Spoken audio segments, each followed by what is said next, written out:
আল্লাহ তাবারক ওয়া তাআলার শেষ মেহেরবানি অনুগ্রহ দয়া কুরআন নাজিলের মাস মাহে রমজান, বরকতময় মাস, ফজিলতপূর্ণ মাস। মাসটিতে তিনি আমাদেরকে কোরআনে কারীমের তাফসিরে বসার তৌফিক দান করেছেন। এই জন্য অন্তরে গভীর থেকে মহান মালিকের দরবারে শুকর আদায় করি, বলি আলহামদুলিল্লাহ। আমরা সূরা মারইয়াম থেকে ধারাবাহিক আলোচনা করতেছিলাম। গতকালকে হযরত মারইয়াম আলাইহিস সালাম সম্পর্কে কিছু কথা বলেছিলাম। মারইয়াম আলাইহিস সালামের বাবা এবং মা সম্পর্কে কিছু কথা বলেছিলাম, বংশ সম্পর্কে কিছু কথা বলেছিলাম। তো আজকে 16 নম্বর আয়াত থেকে 22 নম্বর আয়াত পর্যন্ত তিলাওয়াত করেছি।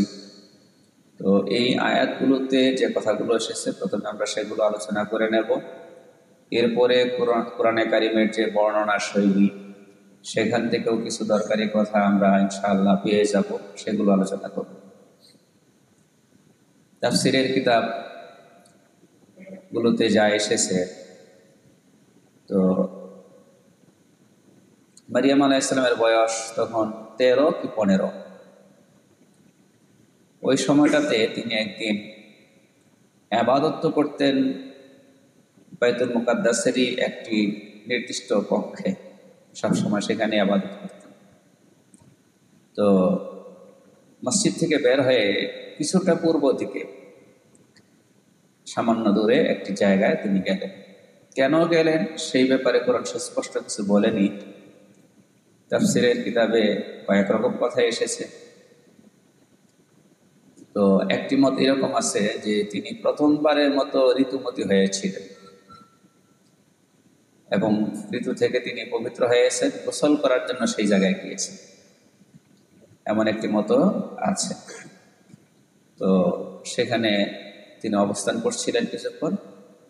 এমন সময়ে আল্লাহ পাকের তরফ থেকে ফেরেশতা জিবরাইল আলাইহিস সালাম তিনি সুদর্শন যুবকের আকৃতিতে সামনে এসে হাজির হলেন।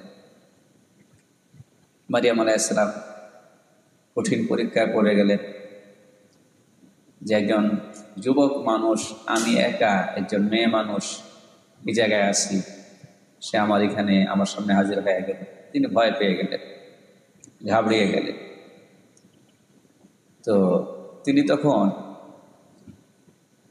ফেরেশতাকে জিবরাইলকে লক্ষ্য করে বললেন, তিনি তো আর জানেন না যে ফেরেশতা, তিনি তো দেখেছেন মানুষের আকৃতিতে, বিশ্বাস করেছেন একজন মানুষ হবেন, একজন যুবক হবেন।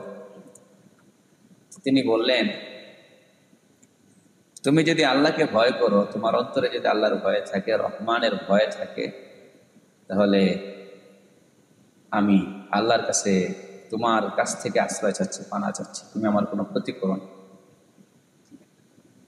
তো তখন জিবরাইল আলাইহিস সালাম নিজের পরিচয় প্রকাশ করলেন যে আমি মানুষের আকৃতিতে আগমন করলেও আমি মানুষ নই, আমি আল্লাহর পাঠানো ফেরেশতা জিবরাইল। আমি এসেছি আপনাকে একটা সুসংবাদ দেওয়ার জন্য। সুসংবাদ কি? যে আপনাকে একজন পবিত্র সন্তান দেওয়া হবে, আল্লাহ পাক দান করবে। এই সুসংবাদ শুনে তো তিনি আবারও ঘাবড়ে গেলেন যে আমাকে যদি সন্তান দেওয়া হয় সমাজ তো মেনে নেবে না। তো তিনি বললেন যে আমার সন্তান হয় কি করে, আমি তো বিয়ে করিনি, আমার স্বামী নেই, আমাকে কোনো পুরুষ স্পর্শ করেনি, আমি দুশ্চরিত্রা নই, আমি চরিত্রহীন নই, বিয়ে ছাড়াই কোনো পুরুষ আমাকে স্পর্শ করবে এমনটাও হয়নি, আমার সন্তান হবে কি করে? তখন ফেরেশতা বললেন যে হ্যাঁ, এইভাবেই হবে, যে হালতে আছেন এই হালতেই হবে। অর্থাৎ আপনার বিবাহ হয়নি, স্বামী নেই, আপনি সতী, সব ঠিক থাকবে, এরপরেও সন্তান হবে। এবং সেই সন্তান দেওয়ার ফয়সালা আল্লাহ পাক করে রেখেছেন। কেন করলেন? দুটা কারণ। এক হলো মানুষের সঙ্গে আল্লাহ পাক নিজের কুদরতের অসীম ক্ষমতার একটা দৃষ্টান্ত স্থাপন করতে চান, যে আল্লাহ পারার জন্য উপকরণ লাগে না, যে জিনিস যে উপকরণের উপর নির্ভরশীল দুনিয়ার মানুষের দৃষ্টিতে চোখে, আল্লাহ পাক এই সমস্ত উপকরণ ছাড়াও দিতে পারে। তো এরকম একটা দৃষ্টান্ত আল্লাহ পাক স্থাপন করতে চাচ্ছেন এবং আপনার প্রতি বিশেষ একটা দয়া যে সেই দৃষ্টান্ত স্থাপনের জন্য আল্লাহ পাক আপনাকে নির্বাচন করেছেন। আল্লাহ পাক বাবা ছাড়া সন্তান দিতে চান তার কুদরতের প্রকাশ ঘটানোর জন্য, তার অসীম ক্ষমতার প্রকাশ ঘটানোর জন্য। তো যে কোনো নারীকে আল্লাহ পাক নির্বাচন করতে পারতেন, আপনাকে নির্বাচন করেছেন, এটা আপনার প্রতি দয়া। আর শেষ কথা হচ্ছে, এখানে আপনার মতামতের, আপনার আগ্রহের, আপনার অনাগ্রহের কোনো ভিত্তি নেই। এটা আল্লাহ পাকের পক্ষ থেকে চূড়ান্ত পয়সা। এই কথাগুলো কে শুনিয়েছে? জিবরাইল আলাইহিস সালাম শুনিয়েছে। তো এই বিবরণটা কোরআনে কারিমে আসছে, ওয়াযকুর ফিল কিতাবি মারইয়াম। আপনি কিতাবে মারইয়াম আলাইহিস সালামের বর্ণনা শোনান, আলোচনা করে। ইদিন তাবাজাত মিন আহলিহা মাকানান শারকিয়্যা, যখন তিনি নিরালায় চলে গিয়েছিলেন নিজের লোকজন থেকে, মাকানান শারকিয়্যা পূর্ব দিকে, বাইতুল মুকাদ্দাস থেকে, মসজিদ আকসা থেকে সামান্য পূর্ব দিকে। ফাত্তাখাযাত মিন দুরিহিম হিজাবা, লোকদের সামনে তিনি একটা পর্দা টানিয়ে নিয়েছিলেন, একটা অন্তরাল সৃষ্টি করেছিলেন। ফাআরসালনা ইলাইহা রূহানা, আল্লাহ তাআলা বলেন, আমি তখন তার উদ্দেশ্যে, মারইয়ামের উদ্দেশ্যে আমি আমার রূহকে পাঠিয়েছি। রূহ কোরআনে কারিমে অনেক অর্থে ব্যবহার হয়েছে। এক অর্থ তো রূহ বলতে আত্মা, কোরআনে কারিমে এই অর্থেও রূহ এসেছে। তো এরপরে আপনার রূহের আরো কিছু রূপক অর্থেও ব্যবহার হয়েছে। আবার জিবরাইল আলাইহিস সালামকে বোঝানোর জন্য রূহ ব্যবহার হয়েছে। তো এইখানে রূহ বলতে কাকে বোঝানো হয়েছে? জিবরাইল আলাইহিস সালাম, যেমন নাকি সূরাতুল কদরের মধ্যে আসছে রূহ, সেখানে জিবরাইলকে বোঝানো হয়েছে, আরো অনেক জায়গায় আসছে। তো আল্লাহ পাক বলেন, ফাআরসালনা ইলাইহা রূহানা, আমি আমার জিবরাইলকে, আমার রূহকে, জিবরাইলকে তার কাছে পাঠালাম। ফাতামাসসালা লাহা বাশারান সাবিয়্যা, জিবরাইল তার উদ্দেশ্যে বা তার সামনে একটি সুদর্শন সোটাম দেহের অধিকারী একজন যুবকের আকৃতি ধারণ করল। ব্যাপারটা একটু জটিল। এমনি ফেরেশতা যখনই এসেছে দুনিয়াতে, মানুষের আকৃতি যখনই এসেছে, সুদর্শন মানুষের আকৃতিতে এসেছে। রাসূল কারীম সাল্লাল্লাহু আলাইহি ওয়াসাল্লামের কাছেও যতবার আসতেন মানুষের আকৃতি নিয়ে আসতেন, তখন সুদর্শন মানুষের আকৃতি নিয়ে আসতেন। তো এইখানে ব্যাপারটা মারিয়াম আলাইহিস সালামের জন্য একটা পরীক্ষার ছিল, যে একজন সুদর্শন যুবক সামনে হাজির, ভয়েরই ব্যাপার। আচ্ছা, ক্বালাত ইন্নী আউযু বির-রহমান মিনকা, মারিয়াম আলাইহিস সালাম বললেন, আমি রহমানের আশ্রয় চাচ্ছি, মিনকা, তোমার হাত থেকে, তোমার হাত থেকে রক্ষা পাওয়ার জন্য আমি রহমানের আশ্রয় চাচ্ছি। একজন সতী নারীর প্রথমে চিন্তা হয় কি নিজের সতীত্ব নেই। ইন কুনতা তাকিয়া, তুমি যদি আল্লাহ ভীরু হয়ে থাকো, তোমার অন্তরে যদি আল্লাহর ভয় থাকে। শব্দগুলোর মধ্যে অনেক হেদায়েত আছে, অনেক কথা আছে, ইনশাআল্লাহ আমরা পরবর্তী ধাপে যাচ্ছি। ক্বালা ইন্নামা আনা রাসূল রাব্বিক, জিবরাইল আলাইহিস সালাম বললেন যে আমাকে ভুল বুঝো না, আমি তোমার রবের পাঠানো দূত, তোমার রবের পাঠানো দূত, ফেরেশতা। আসছি কেন? লি আহাবা লাকি গুলামান যাকিয়া, যেন তোমাকে আমি পবিত্র সন্তান দান করি। অর্থাৎ যে সন্তান আসবে সেই সন্তান কেমন হবে, গুণী হবে নাকি গুণবিহীন হবে, সেটা বলে দেওয়া হয়েছে। আমরা গত কয়েকদিনের আলোচনাতে এই বিষয়টা বারবার ফোকাসে আনার চেষ্টা করেছি।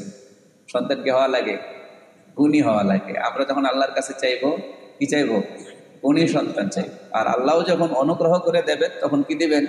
গুণী সন্তান দিবেন, পবিত্র চরিত্রের অধিকারী সন্তান দিবেন, ভালো আখলাকের সন্তান দিবেন। তো সেটা এখানে বলে দেওয়া হয়েছে যে আহাবা লাকি গুলামান যাকিয়া, তোমাকে দেওয়া হবে একজন পবিত্র চরিত্রের অধিকারী, সুন্দর চরিত্রের অধিকারী, ভালো স্বভাবের অধিকারী একজন সন্তান, ছেলে সন্তান, গোলাম। ক্বালাত আন্না ইয়াকুনু লি গুলাম, তিনি আবার ভীত হলেন, ঘাবড়িয়ে গেলেন। যে আরে আমার সন্তান হলে তো সমাজ মেনে নেবে না, আর এটা সম্ভব কি করে, এটা সম্ভব কি করে, আন্না ইয়াকুনু লি গোলাম, কি করে আমার সন্তান হতে পারে, ওয়ালাম ইয়ামসাসনি বাশার, আমাকে কোনো পুরুষ স্পর্শ করেনি, আমি বিয়ে করি, ওয়ালাম আকু বাগিয়া, আবার আমি চরিত্রহীনা নই, দুশ্চরিত্রা নই।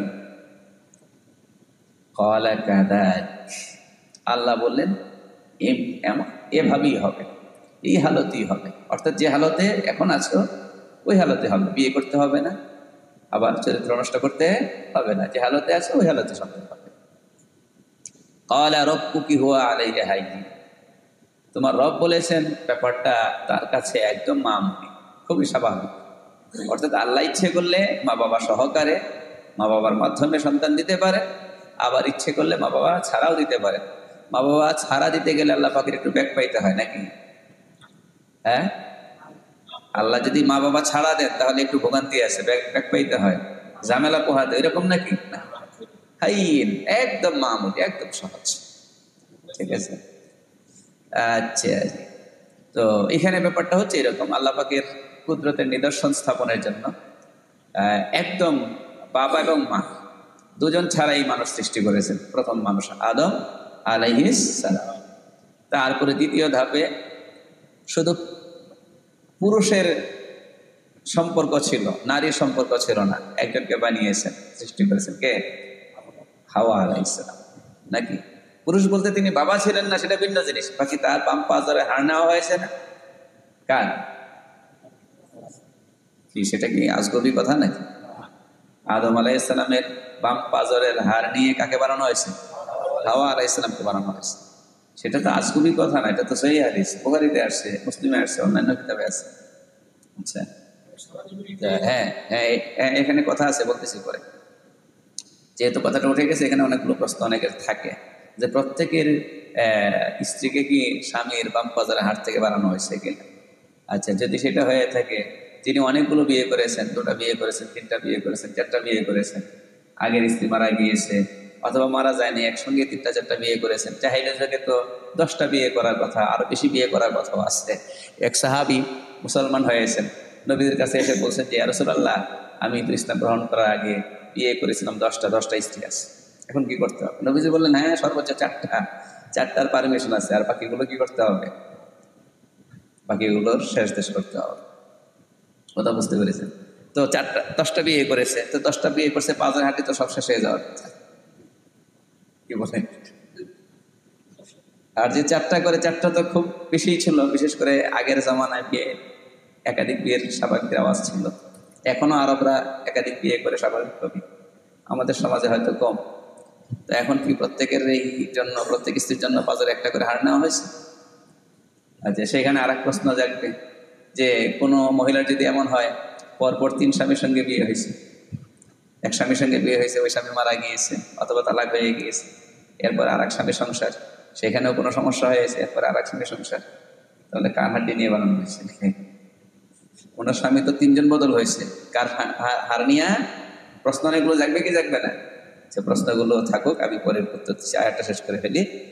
এরপরে আল্লাহ পাক বলছেন ওয়ালিনাজআলাহু আয়াতাল লিন্নাস, আমি আল্লাহ পাক বলছেন যে আমি এটাকে নিদর্শন বানাতে চাই, এভাবে করে সন্তান দিয়ে, বাবা ছাড়া সন্তান দিয়ে দুনিয়াবাসীর সামনে আমি আমার কুদরতের, আমি অসীম ক্ষমতার এটা আলামত, নিদর্শন রাখতে চাই।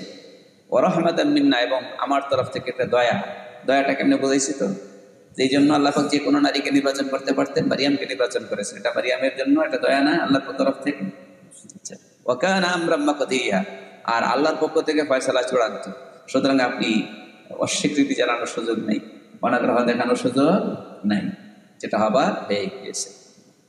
হ্যাঁ, কেবলমাত্র প্রথম নারী হাওয়া আলাইহিস সালাম, আর উচ্চারণ হচ্ছে, মূল সঠিক উচ্চারণ হচ্ছে হাওয়া, আমরা সহজ করে বলি কি হাওয়া নাকি। তো তাকেই কেবলমাত্র আদম আলাইহিস সালামের পাঁজরের হাড় থেকে বানানো হয়েছে। কথা বুঝতে পেরেছেন নাকি? পরবর্তীতে সবাইকে যে পাঁজরের হাড় থেকে বানানো হয়েছে এরকম না, ঠিক আছে? যেমন নাকি আদম আলাইহিস সালামের পূর্ণ দেহটাই বানানো ছিল কি দিয়ে? মাটি দিয়ে। এখন আমার আপনার দেহ কি সরাসরি মাটি থেকে নাকি? না, হয়তো ওটা একটা সূত্র খুঁজলে মাটির সাথে আমাদের একটা সম্পর্ক আছে, আমাদের এই দেহের, সেটা কিরকম? তো হয়তো আমরা মানুষের দেহ সৃষ্টি হয় মায়ের পেটে, হয় কি থেকে? বাবার শুক্রকীট, মায়ের ডিম্বাণু, নাকি? তো বাবার শুক্রকীট, মায়ের ডিম্বাণু, সেটা আসে থেকে? সেটা তৈরি হয় কি দিয়া? বাবা মা যা খান তা দিয়া। খান কি? জমিনে উৎপাদিত জিনিস, নাকি? আখের এইভাবে হিসাব করলে জমিনের সঙ্গে টেকে আছে, সূত্র আছে। কিন্তু সরাসরি আপনার আমার বডিকে মাটি দিয়ে বানানো হয়েছে নাকি? কিন্তু কাঠটা বানানো হয়েছিল আদম আলাইহিস সালাম। তো ঠিক এরকম হাওয়া আলাইহিস সালাম, তাকে আল্লাহ পাক সৃষ্টি করেছিলেন এই আদম আলাইহিস সালামের পাঁজরের, বাম পাঁজরের সবচেয়ে বেশি পাকা যে হাড্ডিটা, সেটা সবচেয়ে বেশি পাকা কোনটা? উপরেরটা। কারণ উপরে তো অল্প জায়গার মধ্যে সেটা পাকা হয়ে গেছে। আমরা গরু ছাগল জবাই করার সময় খেয়াল করি না, উপরেরটা কি থাকে, অল্প জায়গার মধ্যে এটা রাউন্ড হয়ে যায়, নিচে গিয়ে একটু সরায়। তাহলে পাকা বেশি কোনটা? উপরেরটা। তো হাদিস শরীফের মধ্যে আছে ওয়া ইন্না আওয়াজা মা ফি দালাইক আলাহু। রাসূল কারীম সাল্লাল্লাহু আলাইহি ওয়াসাল্লাম বলেছেন যে নারীদের ব্যাপারে তোমরা একটু সতর্ক থেকো, ওদেরকে বানানো হয়েছে পাকা হাড্ডি থেকে। আবার পাকা মানে একেবারে উপরের যেটা বেশি পাকা সেটা থেকে। সুতরাং এদের স্বভাবের মধ্যে বক্রতা থাকবে, পাকা বা থাকবে। কথা বুঝতে পেরেছেন? এখন কোন স্বামী যদি চিন্তা করে, রাসূল সাল্লাল্লাহু আলাইহি ওয়াসাল্লাম সেখানে সেই হেদায়েতটাই দিয়েছেন, কোন স্বামী যদি চিন্তা করে আমার স্ত্রী একদম সোজা চলতে হবে, যেমনে বলি এমনে, আমি কোনো যৌক্তিক কথা বললে সেটা মানতে হবে, আমার যৌক্তিক কথা যদি না মানে তাহলে খবর আছে, এটা হলো সোজা চলা। তো রাসূল কারীম সাল্লাল্লাহু আলাইহি ওয়াসাল্লাম হেদায়েত দিয়েছেন যে না, নারীকে বানানোই হয়েছে এই পাকা হাড় থেকে, সুতরাং তার স্বভাবের মধ্যে বক্রতা আছে এবং থাকবে। এই বক্রতা কেমন বুঝতে পেরেছেন? তো এটা প্রকাশ পাবে কখন? আপনি একটা সুন্দর কথা বলতেছেন, আপনি একটা যৌক্তিক কথা বলতেছেন, আপনার কথার পিছনে কি আছে? যুক্তি আছে, তারপরে দেখবেন যে আপনার স্ত্রী তেরামি করতেছে। এটাই হলো তাদের স্বভাবের বক্রতা, এটাই হলো তাদের স্বভাবের কি? বক্রতা। এখন নবীজি হেদায়েত দিলেন, তুমি যদি সংসার করতে চাও তাহলে এই বক্রতা মেনে নিয়ে করতে হবে। আর তুমি যদি বলো যে না একদম সোজা হয়ে চলতে হবে, তো সোজা তো করতেই পারবা না, যেটা করবা সেটা হলো তোমার কাছে পাওয়ার যেটা আছে এটা সর্বোচ্চটা প্রয়োগ করবা। এরপরে মুফতি সাহেবের কাছে দৌড়াদৌড়ি করবা, হুজুর রাগের মাথায় বলে ফেলেছি তিন কথা। হয় কিনা এরকম? এরপরে অনেক আছে সমাজে, কতবার যে তালাক দিয়েছে, একেবারে শুধু স্ত্রীকে না, তার মাকে দিয়েছে, তার 14 গোষ্ঠীকে পর্যন্ত দিয়েছে। এক দফা দেয় নেই, বহু দফা দিয়েছে, দিয়ে আবার সংসারও করতেছে, সংসারও করতেছে। কথা বুঝতে পেরেছেন? তো এটা কিসের কারণে? ওই স্বামী হওয়ার জন্য বিয়ে করার আগে তার যে মাসআলাগুলো জানার দরকার ছিল, দিন সম্পর্কে যতটুকু জরুরি জ্ঞান তার অর্জন করা দরকার ছিল, কোরআন সুন্নাহ স্বামীর ব্যাপারে স্বামীকে যে হেদায়েতগুলো দিয়েছে এগুলো যা তার জানার দরকার ছিল, এগুলো সে কি করেনি? জানে, মোটেও জানে, জানার চেষ্টাও করেনি। মনে করছে বয়স হয়েছে, আবার চাকরি বাকরি করে পয়সা হয়েছে, প্রতিষ্ঠিত হয়েছে, বাস বিয়ের উপযুক্ত হয়ে গেছে। আরে শুধু এটুকের দ্বারা বিয়ের উপযুক্ত হয় না। বিয়ের উপযুক্ত হওয়ার জন্য তার তো কি লাগবে? বিবাহ সংক্রান্ত যে সমস্ত কি আছে, কোরআন হাদিসের হেদায়েত আছে, জরুরি মাসআলা আছে, সেগুলো সম্পর্কে তাকে শিখতে হবে, জানতে হবে, তারপরে সে বিয়ে করার উপযুক্ত আছে। তো ঘটনা একেবারে শেষ করে দিয়ে তারপরে আমাদের কাছে আসলে আপনি কি করবেন বুঝতে পারিনি মনে। তালাক দিয়া এক দফায় না কয়েক দফা দিয়া তারপর আমাদের কাছে আসে, তো আমরা কি করবো? এখন আসার দরকার ছিল কখন? আগে আসার দরকার ছিল, আগে আসে না, ঘটাইয়া তারপরে কি আসে। তো আমরা কি শরীয়ত প্রণেতা নাকি? শরীয়তকে আমরা আমাদের মতো করে বানাইতে পারি? আপনার জন্য এটা হালাল বললাম হালাল হয়ে গেল, আপনার জন্য হারাম বললাম হারাম হয়ে গেল, এরকম নাকি? কথাটা বুঝাইতে পারছি নাকি? আল্লাহ মাফ করুন। তাহলে এখান থেকে আমরা কি হেদায়েত পাইলাম? নারীদের স্বভাবের মধ্যে একটু বক্রতা থাকবে, এটা তাদের একটা সৌন্দর্য। এটাকে আমরা সাহিত্যের ভাষায় বলতে পারি অভিমান। নারী অভিমানী হয়, নারী কি হয়? অভিমানী হয়, তার মধ্যে একটু অভিমান থাকবে। স্বয়ং বিশ্বনবী মোহাম্মদ রাসূলুল্লাহ সাল্লাল্লাহু আলাইহি ওয়াসাল্লাম ওনার স্ত্রীদের মধ্যে অভিমান ছিল, ওনারাও অভিমান করতেন, নবীদের সঙ্গে অনেক সময় রাগ করতেন, নবীদের সঙ্গে অনেক সময় কি করতেন, রাগ করতেন। এবং রাসূল সাল্লাল্লাহু আলাইহি ওয়াসাল্লাম তাদের সঙ্গে সংসার করেছেন। এটা আমাদের জন্য দৃষ্টান্ত ছিল, আদর্শ ছিল, যে নবীজি বিশ্বনবী হওয়ার পরেও স্ত্রীর সঙ্গে কেমন ভাবে সংসার করেছেন, স্ত্রীদের রাগ অভিমান সেগুলোকে কেমনে বরণ করতেন, কেমনে সহ্য করতেন, এগুলো আমাদের জন্য আদর্শ। সেগুলো জানার দরকার, সেগুলো কি জানার দরকার।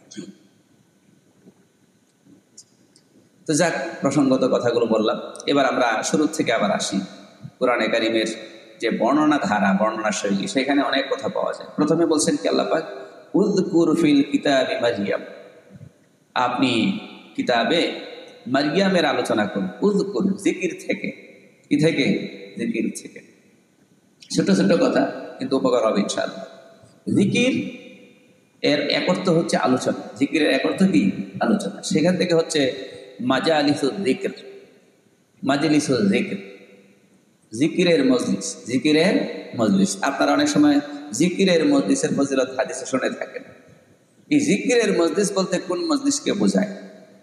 আমাদের অনেকেরই চিন্তা যায় জিকিরের মজলিস বলতে যেখানে সবাই মিলে সমস্বরে আল্লাহ আল্লাহ আল্লাহ জিকির করা হবে, অথবা লা ইলাহা ইল্লাল্লাহ জিকির করা হবে, নাকি? হ্যাঁ, তো সুবহানাল্লাহ সুবহানাল্লাহ জিকির করা হবে, আলহামদুলিল্লাহ আলহামদুলিল্লাহ জিকির করা হবে, এরকমটা আমাদের অনেকের চিন্তায় ঢোকে না, আসে কিনা এরকম? কিন্তু কুরআন হাদিসে জিকিরের মজলিস বলতে যে মজলিসগুলোর কথা বলা হয়েছে, এই ধরনের জিকিরের মজলিস না সেগুলো। কারণ নবীজি সাল্লাল্লাহু আলাইহি ওয়াসাল্লাম কখনো ওইভাবে জিকির সবাইকে নিয়ে করেছেন কোনো হাদিসে পাওয়া যায় না। সাহাবায়ে কেরাম সবাইকে নিয়ে এভাবে জিকির করেছেন, পাওয়া যায় না। তো কুরআন হাদিসে যে জিকিরের মজলিস বোঝানো হয়েছে, জিকিরের মজলিসের আলোচনা আসছে, ফজিলত আসছে, সেখানে ওই যে কুরআন হাদিসের আলোচনার মজলিস, কিসের মজলিস? কুরআন হাদিসের আলোচনার মজলিস। কথা বুঝাতে পারছি নাকি? কোরআন শেখার মজলিস, কোরআন শেখানোর মজলিস, হাদিস শোনানোর মজলিস, সেগুলো হচ্ছে জিকিরের মজলিস। সেগুলো কি? জিকিরের মজলিস। এবং জিকিরের মজলিসের যে ফজিলতগুলো আছে, এই ধরনের মজলিসের জন্য সেগুলো বিশেষভাবে প্রযোজ্য। তার বড় প্রমাণ হলো যে রাসূল সাল্লাল্লাহু আলাইহি ওয়াসাল্লামের যুগে অবশ্যই কি ছিল? জিকিরের মজলিস ছিল। তবে কিটা প্রচলিত জিকিরের মজলিস নবীজির যুগে ছিল না। বলে এটা জায়েজ না না জায়েজ, সেটা ভিন্ন প্রসঙ্গ। সেটা কি? ভিন্ন প্রসঙ্গ। কথা বুঝতে পেরেছেন নাকি? সাহাবাদের যুগে জিকিরের মজলিস বলতে কি ছিল? কোরআন শেখাচ্ছে, কোরআন শিখছে, এই ধরনের মজলিস, নাকি? হাদিস শোনানো হচ্ছে। তো আমরা এই ধরনের মজলিসে যখন বসি, আমাদের দুইটা বেনিফিট। কয়টা বেনিফিট? কয়টা ফায়দা? দুইটা। একটা ফায়দা হচ্ছে যে মজলিস থেকে কিছু পাবো, নতুন করে কিছু শিখবো, নতুন করে কিছু জানবো, নাকি? এটা হলো এক ফায়দা, এক উপকার। কিন্তু এটাই একমাত্র ফায়দা বা একমাত্র উপকার না। বুঝতে পেরেছেন নাকি? এটাই একমাত্র ফায়দা বা একমাত্র উপকার না। কোন মজলিস যদি এমন হয় যেখানে এমন সব কথাই আলোচনা হচ্ছে কোরআন হাদিস থেকে, যেগুলো আপনার আগে থেকেই জানা, ধরে নিলাম আপনি এমন কোন কোরআন হাদিসের আলোচনার মজলিসে বসেছেন, ওখানে যা আলোচনা হচ্ছে সেগুলো আপনার আগে থেকেই জানা, তাহলে আপনি বসবেন কি বসবেন না? সুযোগ থাকলে বসবেন, তাও বসবেন। বলে আমার তো আগে থেকে সব জানা আছে, আমার তো আগে থেকে সব কি আছে, নতুন কিছু আলোচনা হচ্ছে না, তাও বসে। কারণ আপনার এইটা না হলে আর একটা ফায়দা হবে। সেটা কি? এই দ্বীনি মজলিসে বসার যে ফজিলত, সেটা আপনি পেয়ে যাবেন। সেটা কি? পেয়ে যাবেন। যেমন এক হাদিসে রাসূল কারীম সাল্লাল্লাহু আলাইহি ওয়াসাল্লাম বলেছেন, লা ইয়াকউদু কওমুন ইয়াযকুরুনাল্লাহ ইল্লা হাফফাতহুমুল মালাইকা ওয়া ওয়াশিয়াতহুমুর রাহমা ওয়া নাযালাত আলাইহিমুস সাকিনাহ ওয়া যাকারাহুমুল্লাহু ফী মান ইনদাহ। যদি আমরা বুঝতাম এই হাদিসের বক্তব্যটা, আমরা যদি অন্তরে ধারণ করতে পারতাম, তাহলে মনে আমরা এই ধরনের মজলিসকে যথেষ্ট গুরুত্ব দিই। রাসূল সাল্লাল্লাহু আলাইহি ওয়াসাল্লাম বলছেন, যখন কিছু মানুষ, কিছু মুসলমান একসঙ্গে বসে কোরআন সুন্নাহর কথা আলোচনা করার জন্য, দ্বীনি কথা আলোচনা করার জন্য, তখন আল্লাহর পক্ষ থেকে বিশেষ ব্যবস্থাপনা গ্রহণ করা হয়। কার তরফ থেকে? অদৃশ্য ব্যবস্থাপনা। চারটার কথা এখানে বলা হয়েছে। দৃশ্যমান না অদৃশ্য? অদৃশ্য ব্যবস্থাপনা, গায়েবী ব্যবস্থাপনা। এক নম্বর কি? হাফফাতহুমুল মালাইকা, ফেরেশতারা বেষ্টন করে রাখে। আমাদের চারপাশে ফেরেশতা আছে, ফেরেশতা আমাদেরকে বেষ্টন করে রেখেছে আমাদের এই মজলিসের সম্মানের জন্য। দেখা যায় দেখা যায় না, তবে বিশ্বাস করতে হবে কি হবে না? তাহলে মজলিস এটা গুরুত্বপূর্ণ মজলিস, আল্লাহ পাকের পক্ষ থেকে বিশেষ ব্যবস্থাপনা আছে। 2 নাম্বার, ওয়াগাশিয়াতহুমুর রাহমা, আল্লাহ পাকের রহমত তাদেরকে চাদরের মতো ঢেকে নেয়। আল্লাহর রহমত কিসের মতো ঢেকে নেয়? চাদর। ওয়া নাযালাত আলাইহিমুস সাকিনা, 3 নাম্বার, এবং তাদের অন্তরে আল্লাহর তরফ থেকে প্রশান্তি নাযিল হয়। কি নাযিল হয়? প্রশান্তি। এই জন্য এই ধরনের মজলিসে যখন আপনি দিল খুলে বসবেন, দেখবেন যে আলাদা একটা শান্তি, আলাদা একটা তৃপ্তি আপনি ভোগ করতেছেন। এটা বাস্তব, দিল খুলে বসতে হবে। আর নাম্বার 4 যেটা, এটার তো তুলনাই হয় না, ওয়াযাকারাহুমুল্লাহু ফী মান ইনদাহু, আল্লাহর কাছে যারা আছে, আল্লাহর কাছে ফেরেশতারা আছে, আল্লাহর কাছে যারা আছে তাদের সামনে আল্লাহ পাক এই মজলিসে অংশগ্রহণকারীদের আলোচনা করে। কবুল হয়ে গেলে, এক মজলিস কবুল হয়ে গেলে তো যথেষ্ট। একদিনের জন্য যদি আমাদের আলোচনা আসমানে হয়, কি মনে করছেন? আমাদের এখানে কারো আলোচনা যদি জাতীয় সংসদে হয় প্রশংসামূলক ভাবে, কি মনে করে? একদিন করলে সারা জীবন এটা বলে বেড়াবেন যে জাতীয় সংসদে আমার কি হয়েছিল, আমাকে নিয়ে একটা আলোচনা হয়েছিল, কয়েকজন মন্ত্রী আমার আলোচনায় অংশগ্রহণ করছে, প্রশংসা করছে, সারা জীবন বলে বেড়ান, এক সার্টিফিকেট হয়ে গেছে। তাহলে এক মজলিস কবুল হলো তো যথেষ্ট। সেই জন্য বললাম, যদি এই মজলিসের মধ্যে ওই প্রথম বেনিফিটটা আপনি নাও পান, যে নতুন কিছু পেলাম না, সব আগের কথা শুনলাম, তাও ওই এটা হবে কিনা, এই যে 4 ব্যবস্থাপনায় আপনি শামিল হয়ে গেলেন কিনা। ওয়াযকুরু ফিল কিতাবি মারইয়াম ইয ইনতাবাযাত মিন আহলিহা মাকানান শারকিয়্যা ফাত্তাখাযাত মিন দুনিহিম হিজাবা। ওই যে তিনি মসজিদুল আকসা থেকে সামান্য পূর্ব দিকে গেলেন, তো আমি কোরআনের এখন শব্দমালা থেকে কিছু কথা বের করতেছি, মূল বক্তব্য তো হয়ে গিয়েছে না। তো সামান্য দূরে যখন গিয়েছেন, তিনি সেখানে একটু পর্দার ব্যবস্থা করেছেন। এই পর্দার যে ব্যবস্থা করেছেন, কোরআনের ভাষা এটা হচ্ছে হিজাব। কোরআনের ভাষা এটা কি? হিজাব। এই হিজাব শব্দটা আমাদের বর্তমান মুসলিম সমাজে নতুন করে আলহামদুলিল্লাহ ব্যাপক পরিচিত শব্দ হয়ে গিয়েছে এবং জানাশোনা শব্দ হয়ে গিয়েছে হিজাব। বাকি আমাদের এই মুসলিম সমাজে হিজাব বলতে বিশেষ একটা পোশাককে কেবল বোঝা হয়, ঠিক না? কথা বলেন না? শুধু নির্দিষ্ট সুনির্দিষ্ট একটা পোশাককে হিজাব মনে করা হয়। তো এটা যদি আমরা হিজাবের অন্তর্নিহিত অর্থটা, মর্মটা না বুঝি, তাহলে এটা শুধু নাম সর্বস্ব হিজাব থেকে যাবে, প্রথাগত হিজাব থেকে যাবে, এটাতে কিছু যাবে না, আসবে না। কথা বুঝতে পেরেছেন? হিজাব শব্দের অর্থ হচ্ছে আড়াল করা, লুকানো, এর আড়ালে নিজেকে লুকানো।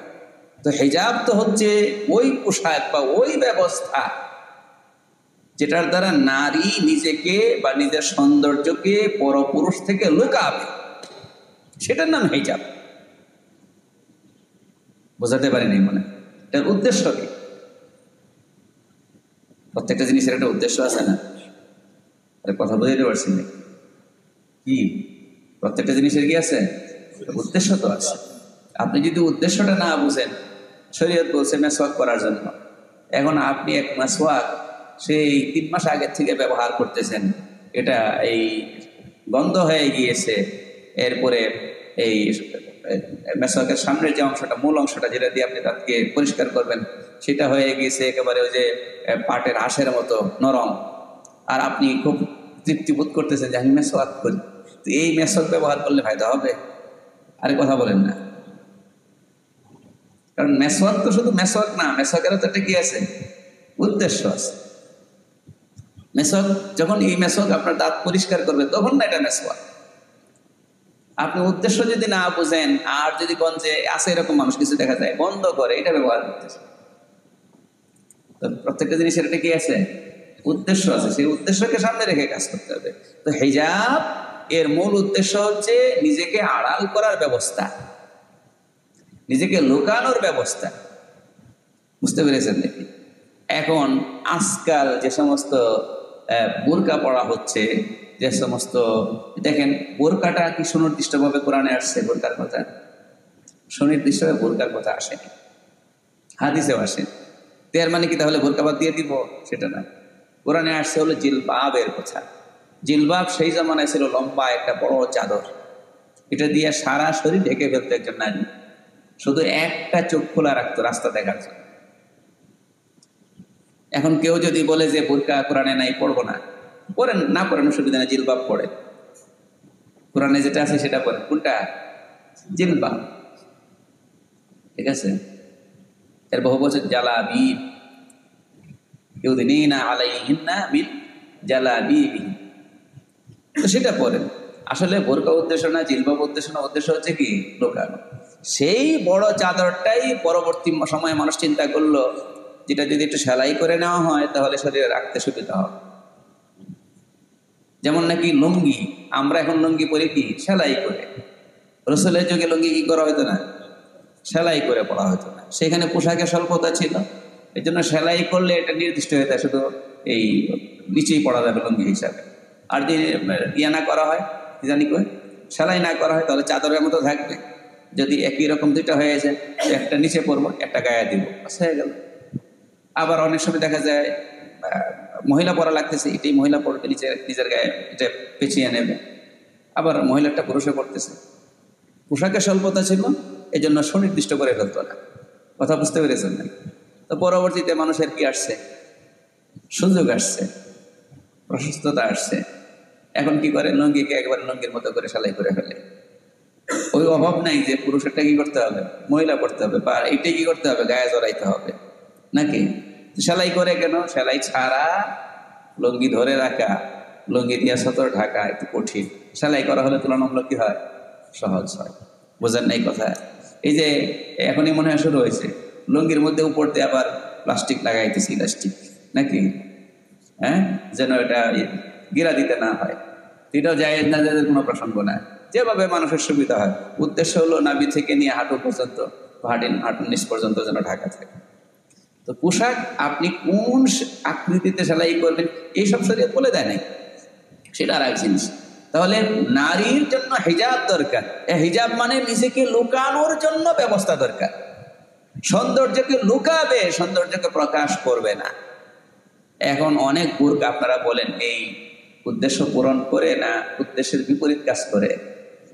আরে বলেন না, উদ্দেশ্যের বিপরীত কাজ করে। এত আকর্ষণীয় কাপড় দিয়া বোরকা বানায়, পাশ দিয়ে গেলে যে কেউ তাকাইতে হবে।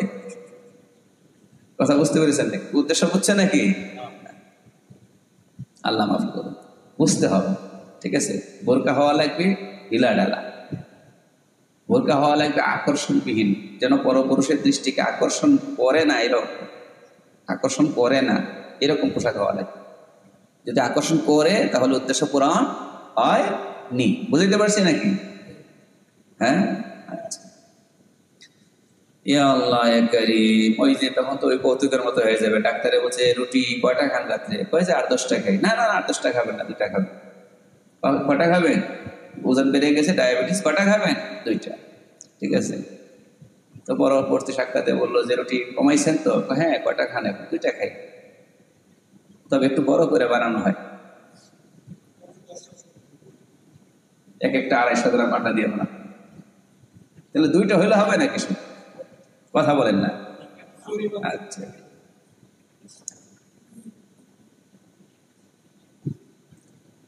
আচ্ছা। فأرسلنا إليها روحنا فتمثل لها بشرا سويا قالت إني أعوذ بالرحمن منك إن كنت تقيا। এরপরে আরেকটা কথা, সেটা হচ্ছে মারিয়াম আলাইহিস সালাম যখন দেখলেন যে সুদর্শন একজন যুবক সামনে, সে আমার সতীত্ব হরণ করতে পারে, এই জন্য তিনি বললেন আমি তোমাকে তোমার হাত থেকে বাঁচার জন্য রহমানের হাওয়ালা দিতেছি, রহমানের দোহাই দিতেছি, তার আশ্রয় গ্রহণ করতেছি। এখানে একটা বাক্য যুক্ত করছেন, ইন কুনতা তাকিয়া, তুমি যদি আল্লাহকে ভয় করো, তুমি যদি আল্লাহ ভীরু হয়ে থাকো। এটা হলো গুরুত্বপূর্ণ কথা। কারো অনিষ্ট থেকে বাঁচার জন্য ওই মানুষটার ভেতরে আল্লাহর ভয় থাকা লাগবে। আজকের আলোচনা বেশি লম্বা করবো না, কয়েক মিনিটে শেষ। এই পয়েন্টের পরে আর আলোচনা করবো। কি বলছিলাম? এখান থেকে কি বোঝা যায়? আপনি যদি আর একজনের অনিষ্ট থেকে বাঁচতে চান, বাঁচা তখনই সম্ভব যদি তার অন্তরে কি থাকে, আল্লাহর ভয় থাকে। যদি আল্লাহর ভয় না থাকে তাহলে হবে না। বুঝতে পেরেছেন? এখন আমরা অনেক সময় কতটা ভুল করে বসি। এই যে কালকে একটা ঘটনা শুনতেছিলাম যে বিয়ে করিয়েছে ছেলেকে কয়েকদিন আগে, এখন ছাড়াছাড়ি হয়ে গিয়েছে। এই 15 দিনের ভিতরে 15 লাখ টাকা আদায় করতে হবে মেয়ে পক্ষ। কি বুঝলেন? বুঝাইতে পারে নাই মনে হয়। এটা একটা ঘটনা না, এরকম ঘটনা কি অসংখ্য আছে। আপনি ছেলে বিয়ে করিয়েছেন, খুব ধুমধাম করে বিয়ের আয়োজন হয়েছে, অনুষ্ঠান হয়েছে, 10 লক্ষ টাকা মিনিমাম খরচ করেছেন, ঠিক আছে। আর এরপরে মহারানা ধরেছেন কোথার 20 লাখ টাকা। কত? 20 লাখ। মোট খরচ কত হয়েছে? 30 লাখ। সবটা খরচ হয় নাই, মহারানার টাকা তো এখনো দেওয়া হয়নি। আচ্ছা, তারপরে 1 মাস যেতে না যেতেই বিয়ে খতম।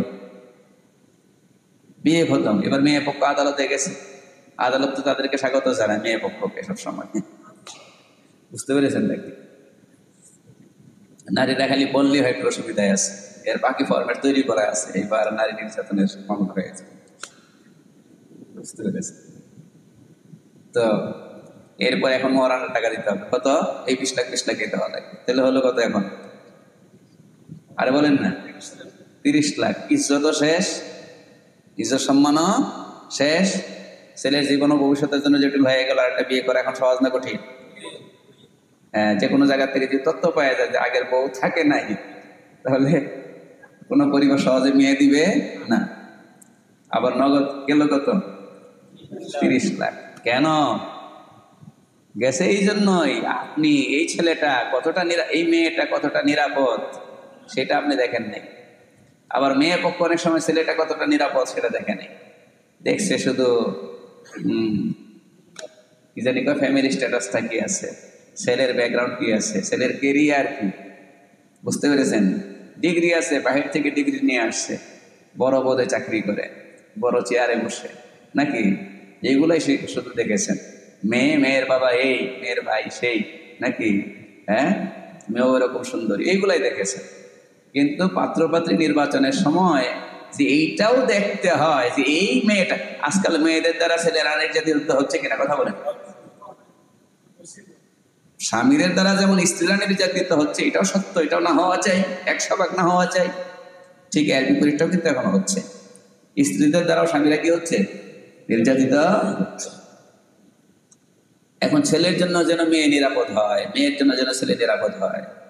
আপনি যদি এইটা চিন্তা করেন তাহলে দেখতে হবে তার ভেতরে, এই ছেলের ভেতরে, এই মেয়ের ভেতরে আল্লাহর ভয় আছে। আপনি শুধু বাইরের সব দেখবেন আর এই জায়গাটা মোটেও দেখবেন, অপেক্ষা করবেন, তাহলে এই ধরনের পরিণতি যেটা বললাম একটু আগে, সেই ধরনের পরিণতিও সামনে আসতে পারে। বুঝতে পেরেছেন? আপনি ব্যবসা করবেন কার সাথে, দেখেন তার অন্তরে আল্লাহর ভয় আছে কিনা, তাহলে তুলনামূলক আপনি নিরাপদ। পোশাক দেখলে হবে না, লম্বা দাড়ি দেখলে হবে না। অবশ্যই আমরা এগুলো দেখলে আগে অগ্রসর হইতে পারি, একটু অগ্রসর হইতে পারি, যেহেতু নামাজ কালামও পরে, দাঁড়িয়ে আছে, টুপি আছে, আশা করা যায় সে কি হবে, আল্লাহকে ভয় করে এমন হবে। একটু দেখার দরকার, তারপরেও বোঝার দরকার, শুধু এইটুকু দেখলে হবে না। কারণ আজকাল অনেক অমানুষগুলো এই পোশাকটা ব্যবহার করে কি করে না? আরে বলেন না, এই যে পরশু আমাদের এখানে ঘটনা ঘটছে, এই মৌলানা আমাকে শোনাইছে যে একজন মাদ্রাসার ছাত্র, মাদ্রাসা পড়ুয়া, ঢাকার একটা বড় মাদ্রাসায় পড়ে, এই এলাকায় কি জন্য আসছে, উত্তরায়। এক লোক তাকে ইফতার খাইয়েছে, ইফতারি করিয়েছে। বুঝতে পেরেছে? এরপরে ছেলে মাদ্রাসা বন্ধ কোনো রকম, এখানে বন্ধ কোনো রকম আসছে, দাঁড়ায় থাকতে পারছে না, যে আপনারা সাক্ষী দেখা কথা। বুঝতে পেরেছে? ছেলে যা ছিল সব হাতিয়ে নিয়ে গিয়েছে, স্বাস্থ্যগত বিরাট ক্ষতি করে গিয়েছে, না হাসপাতালে কত নেওয়া লাগছে, পরে কি খবর আমি জানি না। তো বিশ্বাস তো করেছিল মনে হয় এক লোক ইফতার করাবে, ইফতার করানোর অনেক ফজিলত আছে, সেই ফজিলত থেকে হয়তো ওই লোক কি করতে চাইছে, মেহমানদারি করতে চাইছে। তো এইরকমও কিছু ডাকাত, এরকম কিছু সন্ত্রাসী আছে, তারা এরকম নেক্সট ধারণ করে, ভালো পোশাক ধারণ করে। উদ্দেশ্য কি? সরল মনা মুসলমানদেরকে স্বীকার করা। কথা বুঝতে পেরেছে? এই জন্য আমাদের ভিতরের জিনিসটা দেখতে হবে। যে কোনো জায়গায় যার সাথে আমি লেনদেন করব, যার সাথে আমি মুআমালা করবো, যার সঙ্গে আমি আত্মীয়তা করব, দেখবো ওই পক্ষটার মধ্যে আল্লাহর ভয় আছে কিনা, সে আল্লাহকে ভয় করে যাবে কিনা, নতুবা বাঁচতে পারবো না। মারিয়াম আলাইহিস সালাম সেই দিকে ইঙ্গিত করেছেন যে তোমার হাত থেকে আমি তখনই বাঁচতে পারবো, আমি আল্লাহর আশ্রয় গ্রহণ করতেছি, আমি আল্লাহর দোহাই দিচ্ছি, বাঁচতে পারবো তখন যখন তুমি কাকে ভয় করো? আল্লাহকে ভয় করো। আর যে আল্লাহকে ভয় না করতে হলে তা তুমি আমাকে রক্ষা করবা না, বাঁচতে দিবা না।